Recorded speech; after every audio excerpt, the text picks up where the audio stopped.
As soon as I see the first sign of fall, all I can think of is Halloween. But I live in Miami, so there is no fall, but there's always Halloween.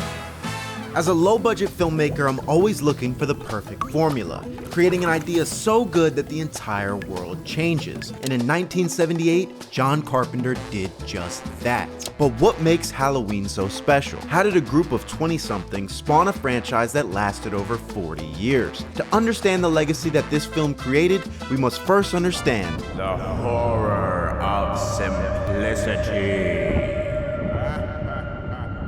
All good stories can be described in one sentence. A boy learns he's a wizard and must battle the evil lord who murdered his parents. An aging mafia boss hands over the family business to his reluctant son. And a babysitter must defend herself from a serial killer on Halloween night. Halloween's overall concept is so simple that there's really no opportunity to be confused. A boy kills his older sister, and 15 years later he escapes his mental institution and returns home to kill again. The entire movie hinges on John Carpenter's ability to create suspense surrounding this central conflict. Will our protagonist survive the night? The most iconic part of the Halloween franchise is the killer, a masked entity with no voice and no true motive. Michael Myers taps into our fear of the unknown. Almost nothing is known of his backstory, and he has a strange fixation on killing sexy teens. But that's what makes him such an effective antagonist.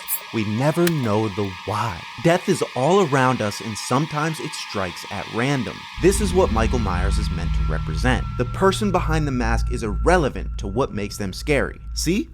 This is just my girlfriend.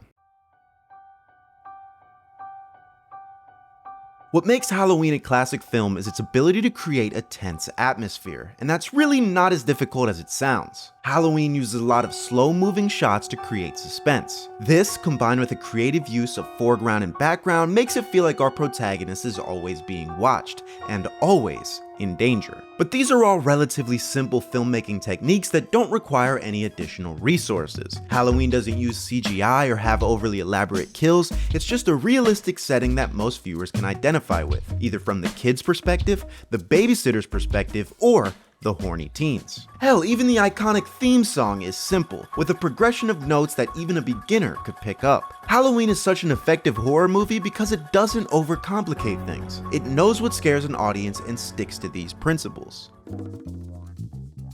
The ending of Halloween wasn't planned. A generational franchise of movies was spawned in the editing room. Michael Myers is shot before he can kill our main protagonist Laurie Strode, but when they check on the body, Michael Myers has vanished. This is how most of us remember the ending to Halloween. But what were the actual final shots of the film? Halloween ends with a montage of static shots from different locations shown throughout the film, all overlaid with the sounds of Michael Myers breathing.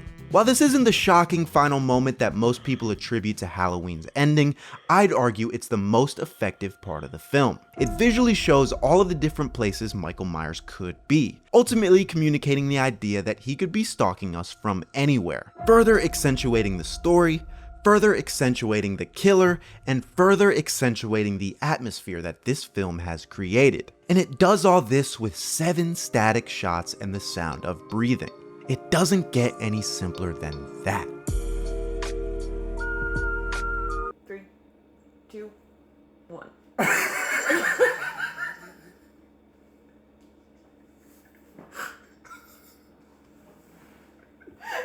Like, I'm so in my head about like what I look like. Well, I'm like surprised. Don't make that.